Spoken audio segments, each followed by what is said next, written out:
So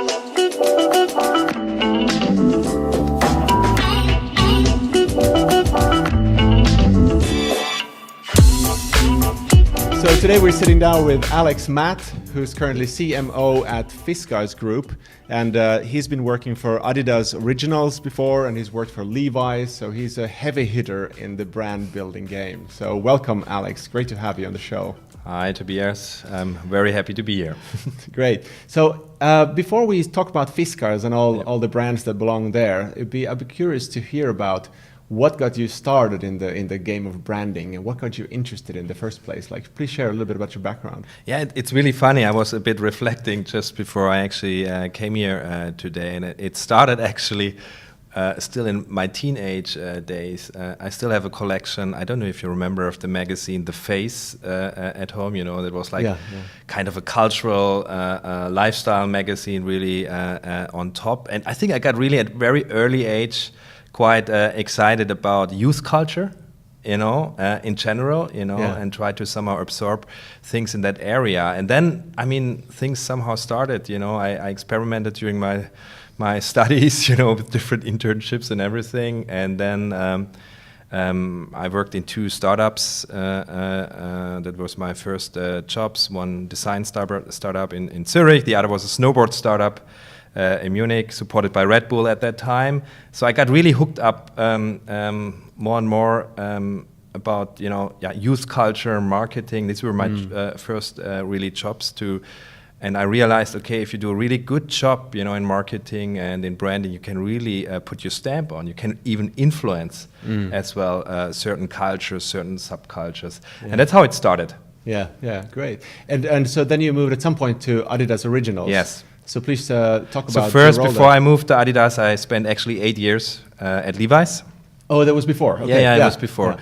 So it was 8 years in different positions. I started in Germany and then moved to Brussels in Belgium, and then the last 2 years I was in between San Francisco and Brussels. So I was in my first couple of years was responsible for marketing, different jobs in that area. In the end, for the European marketing, and then I actually started a startup within Levi's, which is called Levi's Skateboarding. So it's still live today.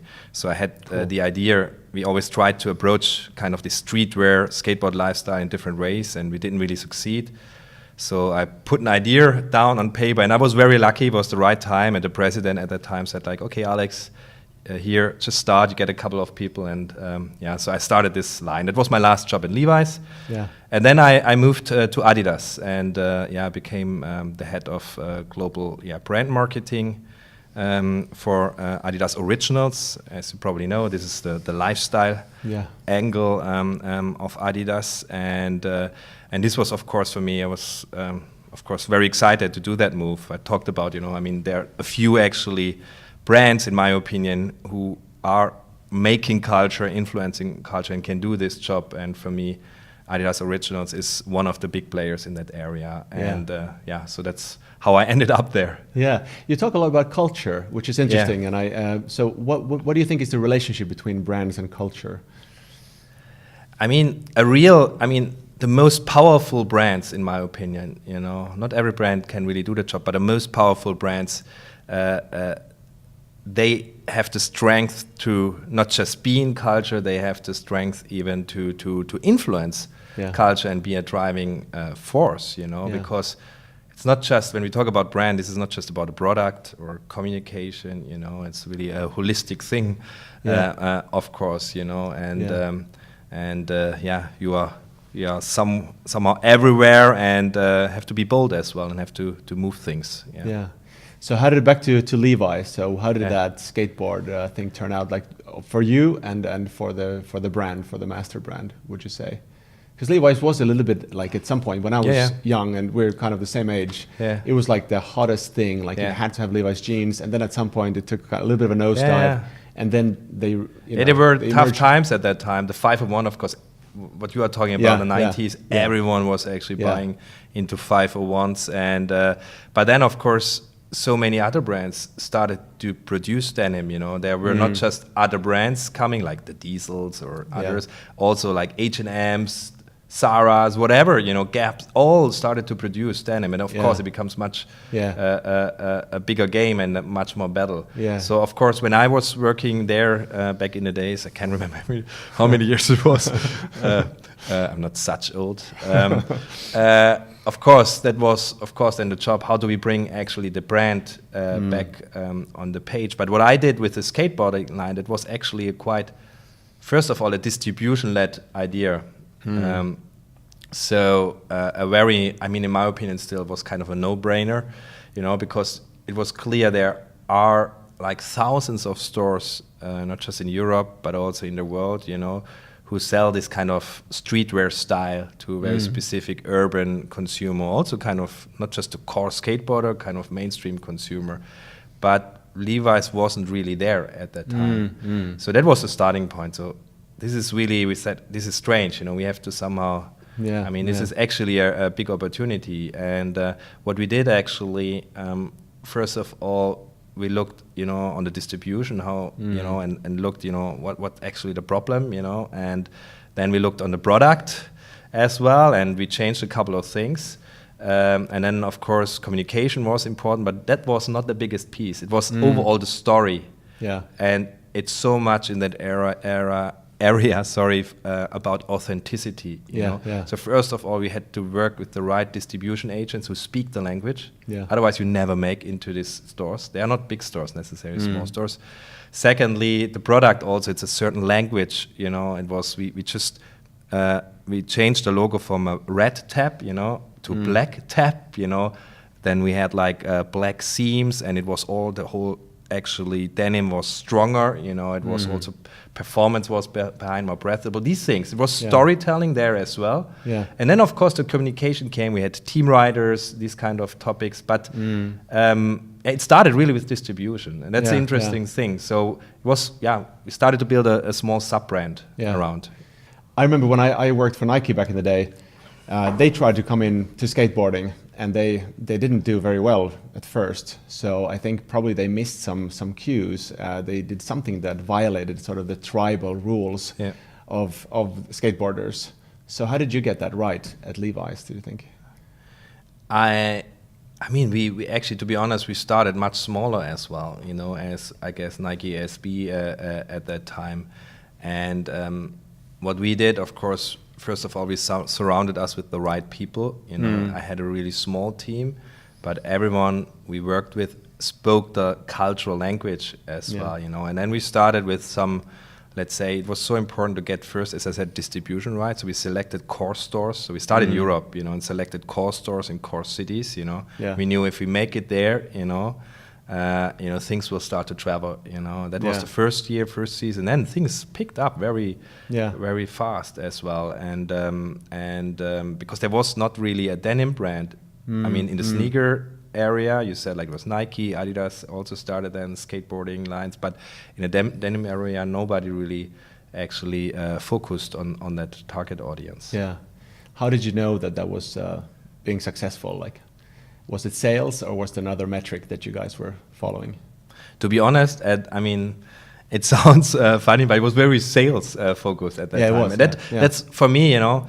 I mean, still today we will talk, I'm sure, later a little bit about it. You know, the challenge as the brand guys, what you have always in big organizations is, of course, you know, how do you measure your success, your short-term success as well. And as this was a very straightforward, actually, business idea, you know, I could really easily showcase quite nice sales figures, how they increase in just a few seasons, you know. So that was my entry point.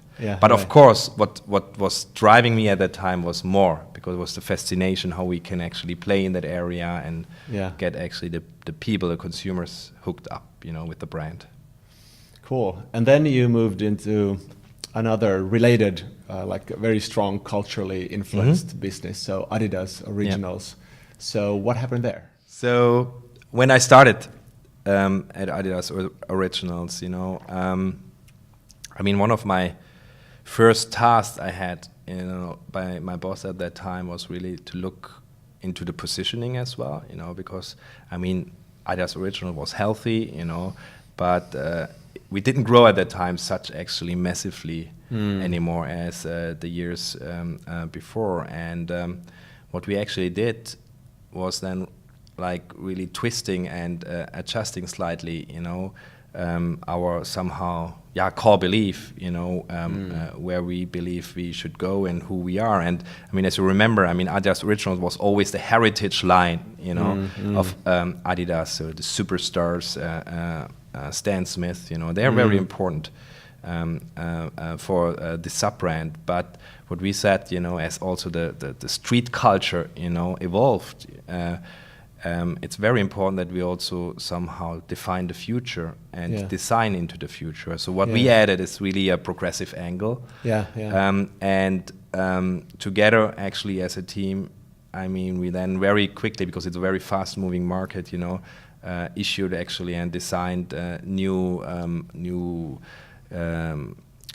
sneakers. Kind of, I mean, you see today the NMDs, ZX Flux, all these kind of more progressive designs came then to the market, and this actually boosted us enormously. But this was very, on the one hand, product focused, but at the same time we also then we committed to a couple of collaborations. I was just going to say in that area. Yes, I mean, like for instance, Pharrell, and then also Kanye West, and of course.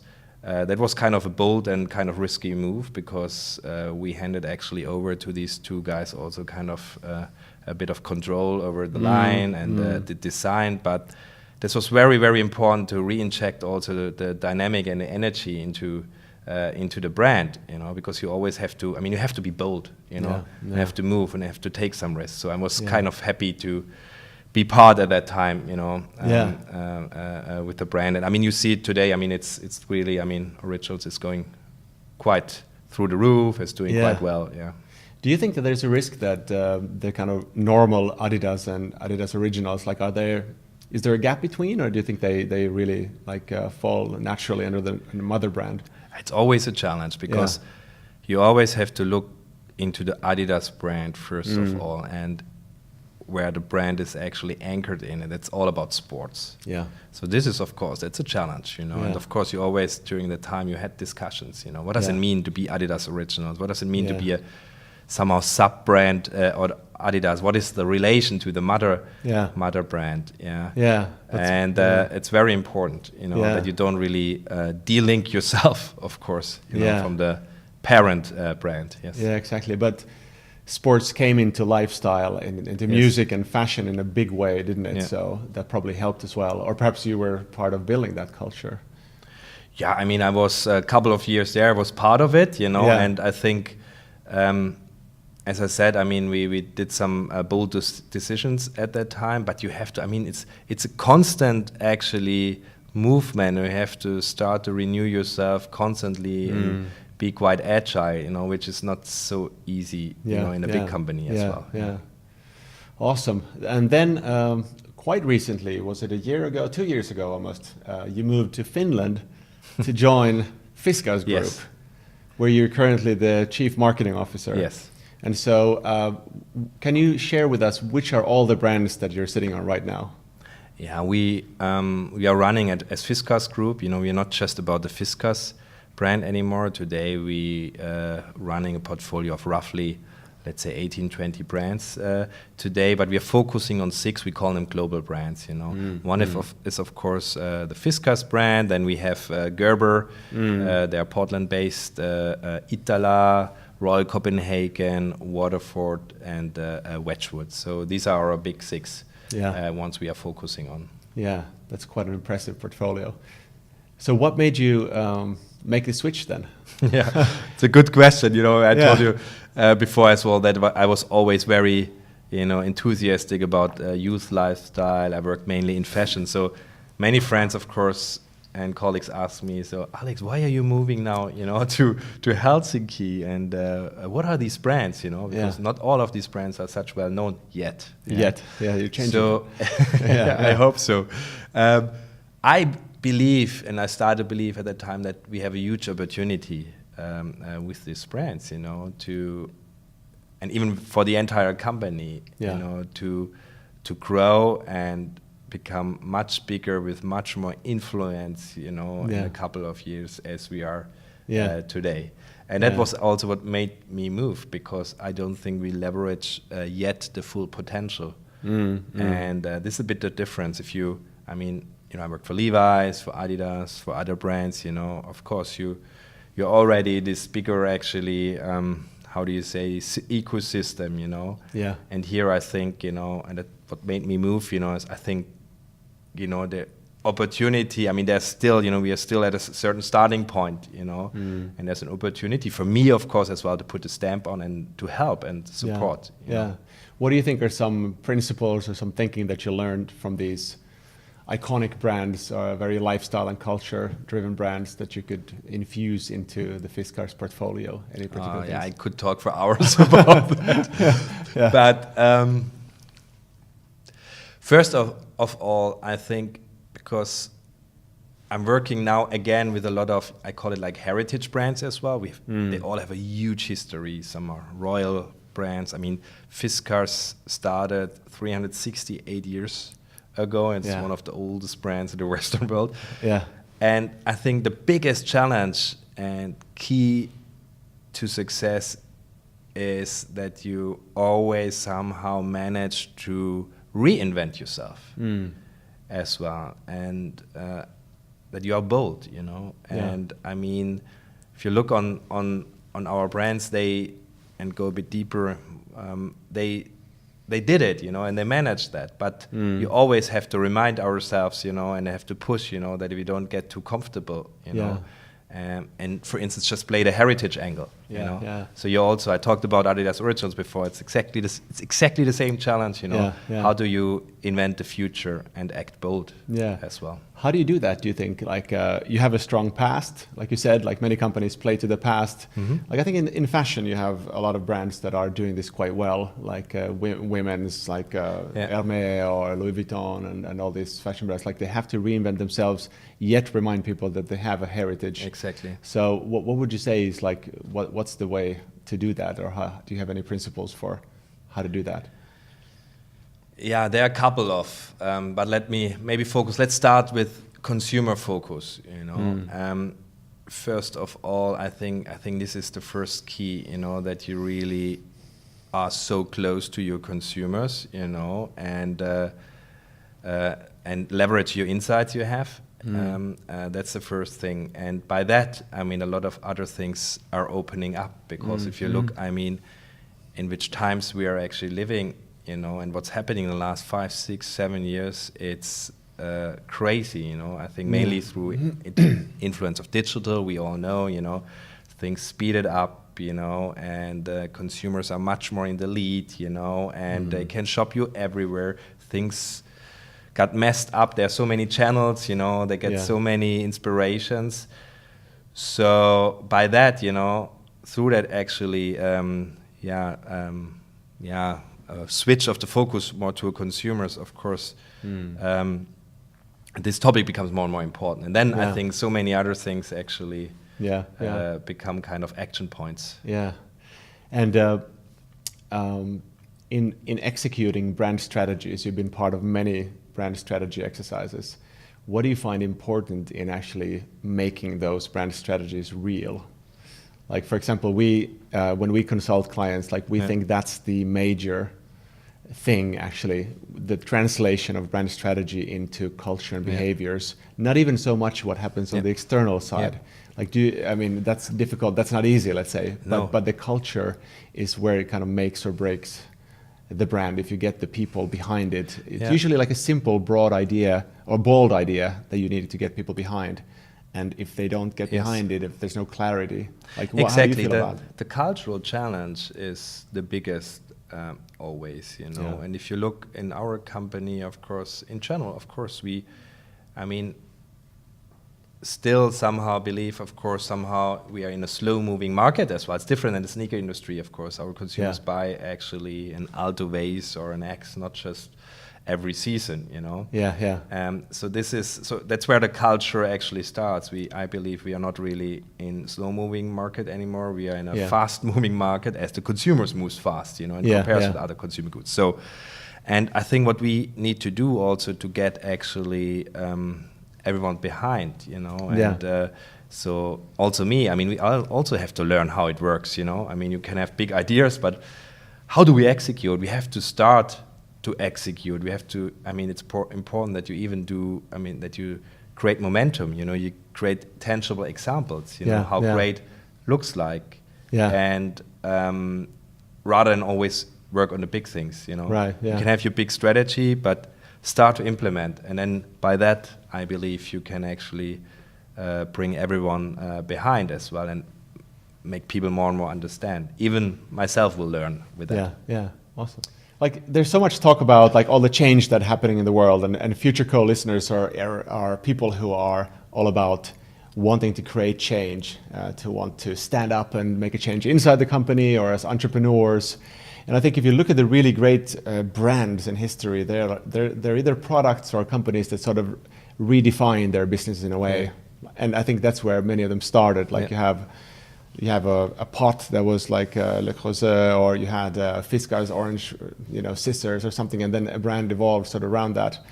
But my question is, when there's so much changing in the world right now, like how do you see that affecting in branding, and like what are the things that you need to sort of think differently about, or is it actually the similar game, or how do you see that? Yeah, no, it's kind of interesting. So first of all, I think that the principles on how to actually design a great, powerful brand, I believe they're staying the same. But what's actually changing is that the kind of brands, you know, who are entering market and how fast it actually is, and some actually mega brands are coming up, you know, I don't think that happened before, you know, in, I don't know, the last 100 years. I mean, and that's also because of the influence of digital. I believe that Facebook, for instance, or Airbnb, or even just look on a Tesla, they made it just in a few years to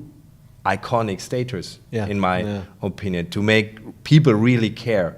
And that's actually, in my opinion, a great, powerful or iconic brand, you know. If you would disappear, you know, as a brand, people would really miss something. You know, and if Facebook would disappear, Facebook made it a part of our lives, of course. We would miss something. And that's different. It's not just about heritage anymore, you know. It's, of course, authenticity is important, but authenticity is not just coming from the heritage. Authenticity is, for me, that you speak the language of the consumers, you know, that you are also make it in their culture. We talked about it, a part of their lifestyle, you know. And that's, I think, what's changing. But the principles as such, I believe, you know, they're staying the same. What's your take on digital when it comes to branding? Like, in any particular thoughts? Because there are so many people claiming that even like branding is dead and all these things, and like everything because it goes digital and somehow that's going to change the game. But like, what's your I think thought? digital is, or became a key enabler, you know, of running and designing a brand. But as said, I don't believe that the principles change. It's just how you actually enable digital to bring these principles to life, you know. This is a new form and technique you need to learn, you know. And I still think in my head, when I think about, you know, what are these principles, you know, which make a big brand. First of all, we talked already about it, you know, it's about, you know, relevance and, you know, adapt, you know, even reinvent, you know, stay close to the consumers, become part of their life. It's one thing. Another one we talked about is as well, you have to stay true to your values, you know, you cannot, I mean, and this has to somehow interact, you know, the invention and the value part somehow. And a third one is always for me the consistency, you know, and this is becoming even more important. I mean, now brands become global. If you go into Starbucks in China or Starbucks in Helsinki, you know, it feels always the same. If you shop, let's say Nike sneaker online or go to Nike store, it also feels somehow the same. Experience is coherent. Exactly. That's super important, you know, like to, even now in these ages, you know, to stay consistent. And then there's always something, I mean, I feel, you know, a brand, I feel always the aesthetic of the brand needs to be always somehow, in my opinion, for a great brand, needs to somehow be beautiful or somehow needs to be universal as well. This is another somehow thing sometimes what we forget, the aesthetic or design perspective. Yes. Yeah. So Alex, thanks so much. It's been a great privilege to talk to you. And I think for me, the takeaway is really about the boldness. Like you said, a lot of smart things, but I think boldness is something that we need right now. At least that's for me the takeaway. Like you can if you're a great brand, I mean, you could continue doing what you've done before, but like you said, like you have to reinvent yourself, and you have to do it in a way where you are true to the heritage in a way. So it's that like using the past to build the future. Yes. Yeah. And I think just some last words. I think when you talk about that, what comes in my mind, I think we talked already about digital, and I think we should not just look on digital as a challenge. I think there's a massive opportunity, and that's where the boldness comes in. If we do the right things, we can create scale. Digital allows us to create scale, which is enormous, which we don't really know yet, And that's actually the fantastic thing and the opportunity, we have. Yeah. Thank you, Alex. Thank you very much.